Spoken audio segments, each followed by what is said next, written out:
Шымкенттен 120 километр Ташкент қаласына да бардық. Ең бірінші барғанда Төле би бабамыздың басына бардық. Жеті жарғы заң жинағының авторларының бірі 1743-1744 жылы Төле би Ташкент қаласын басқарып тұрған екен. Осы Ленгірде қайтыс болған кезде аманаты бойынша мен өлгеннен кейін мені Хаванди Тахур, Шейх Тахур деп айтады кей кездерде, ұстазының қасына жерлеңдер деген. Ташкенттің дәл ортасында жатыр. Міне кесенесінің бәрі дұғалармен, Құран аяттарымен әдемілеп жазылған. Міне бабамыздың жатқан жері осында.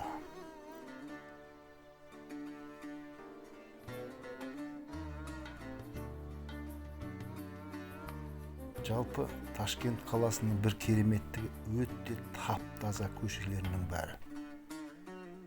Және де архитектурасы, жалпы туризм өте қатты дамыған.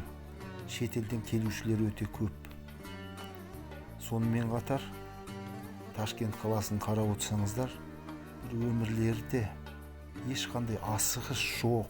Біздің Алматыдағы сияқты кептеліс, жанталас деген жоқ. Адамдардың бәрі сондай иманды, сабырлы, жақсылап жауап береді. Сонымен қатар экономикасы өте мықты көтерілген. Каримов тұсында өте көп еңбек еткен.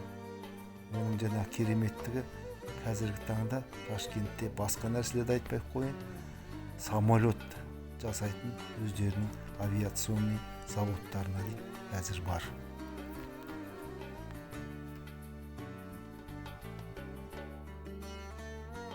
Және де тәртіп өте жақсы.